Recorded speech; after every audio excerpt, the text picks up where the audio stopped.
Hello, welcome back to the channel. It's been a while, hasn't it? I have some explaining to do, but first and foremost, to the new friends who have joined the community recently, hi, welcome. My name is Claudia. It's lovely to meet you. Thank you so much for being here. In today's video, we are going to wrap up the year with a fun yet thorough journaling session. This is how it's gonna work. Grab your journaling supplies, make sure you're sitting somewhere that's comfy and that you won't be distracted by anything.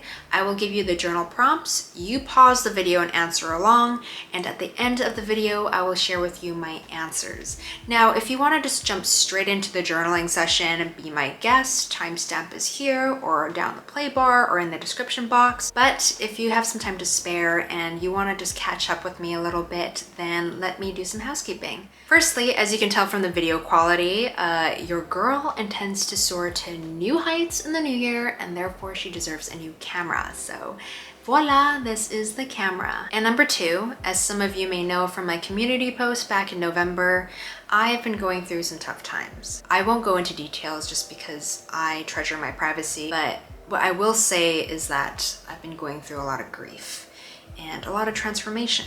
And with this current season of grief in my life, it has brought upon a cataclysm of other grief and trauma that I've compartmentalized in a very tightly shut box. And it's like, you know, those things that I shrugged off as no big deal when really they were a huge deal.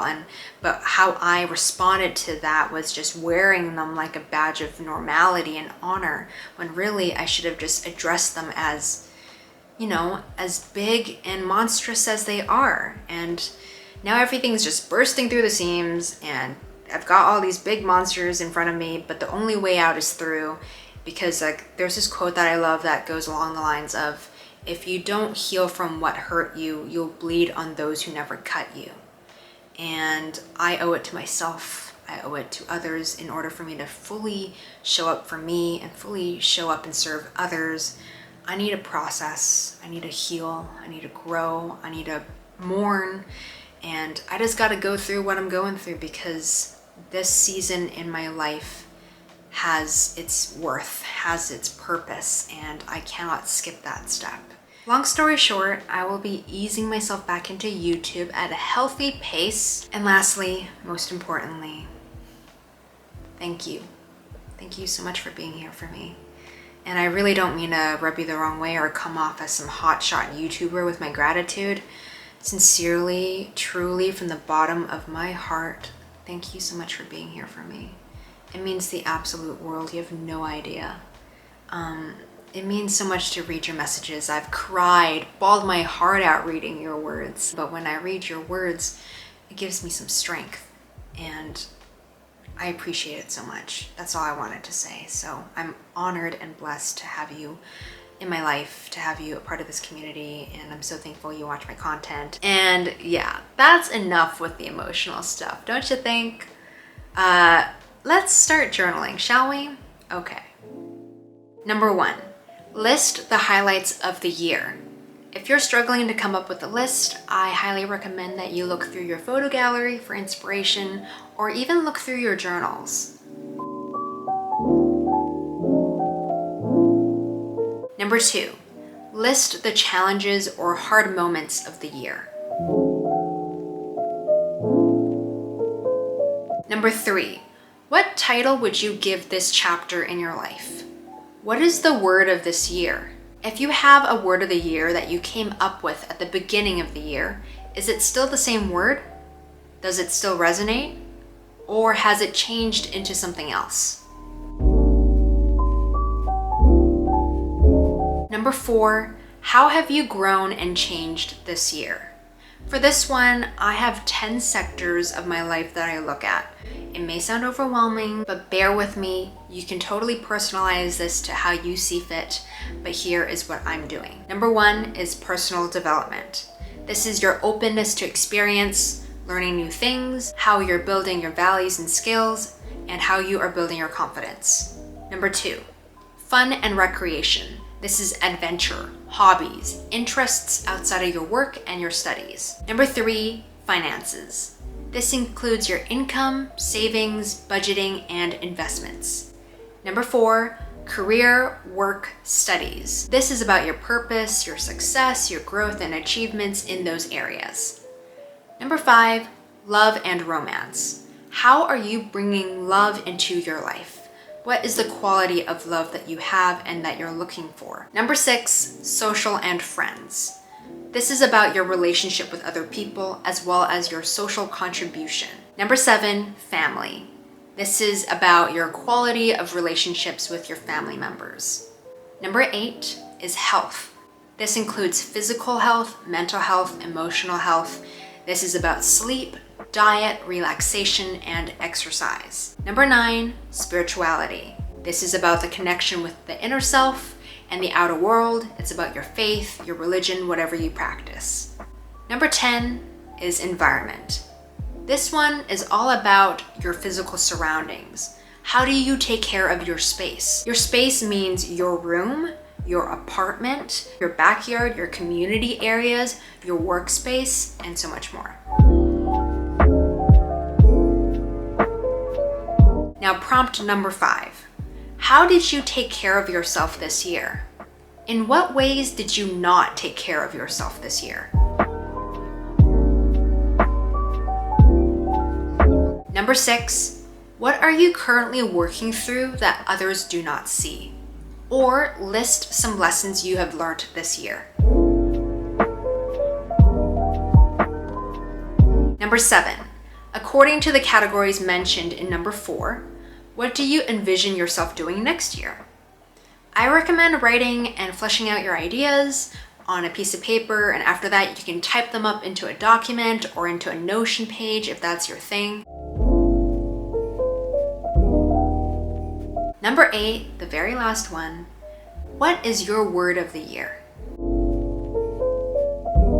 Now that you are done journaling, allow me to share with you my answers. So number 1, highlights of 2021. Firstly, with acting, I've been able to be a part of beautiful projects this year. The stuff I've auditioned for, the stuff that I've acted in has just been really impactful on my life, and I'm so grateful to be working. Number 2, I was monetized on YouTube at the beginning of the year, and now it's my job. I went blueberry picking over the summer, I do daily yoga, and I started therapy. Number 2, challenges / hard moments of 2021. So I am working through my grief and my trauma, and I am also unraveling my identity. And it's not a bad thing at all. It's definitely tough, but I'm really digging deep into the core of my being, and I'm looking into my faith and my spirituality. Number 3, what title would you give this chapter in your life? What is the word of the year? For me, at the start of the year, I had the word progression, and I would still say that word is progression. Number 4, how have you grown and changed this year? I will be brief. So personal development, I have muted and or unfollowed anyone that I just don't want their energy in my space anymore. I've just done that. For fun and recreation, I achieved my reading goal. I took myself on solo cafe and bookstore dates. With health, I am grounding myself in my morning routine and night routine habits. And recently I did a blood test, and just to check on my vitals, because I think it's important just to really get the data and to know how you're doing. And I'm healthy and everything, and I've got a skincare routine. And lastly, environment. So I've been very diligent about cleaning and tidying, and I like that part of myself. Number 5, how did you take care of yourself this year? With taking care of myself, I've got a skincare routine, I'm doing yoga, I'm going to therapy. Number 6, what are you currently working through that others don't see? What are the lessons of the year? 1, boundaries nourish you. Also accepting where people are at and not looking at them at their potential. I am learning that I don't have to always be so hard on myself.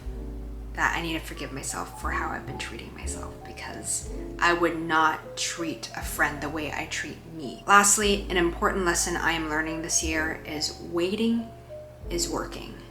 When you wait, things work out.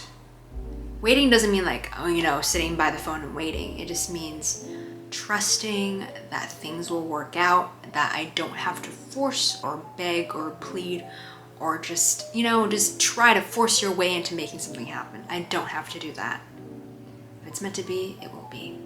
If it's meant to be mine, it will be mine. gotta trust. I gotta surrender and let go. Number 7, looking at prompt number 4, what do you envision yourself doing next year? Honestly, I don't know. I'm surrendering to God. I have no idea what's in store, but I have listed a few things and I'll share them with you.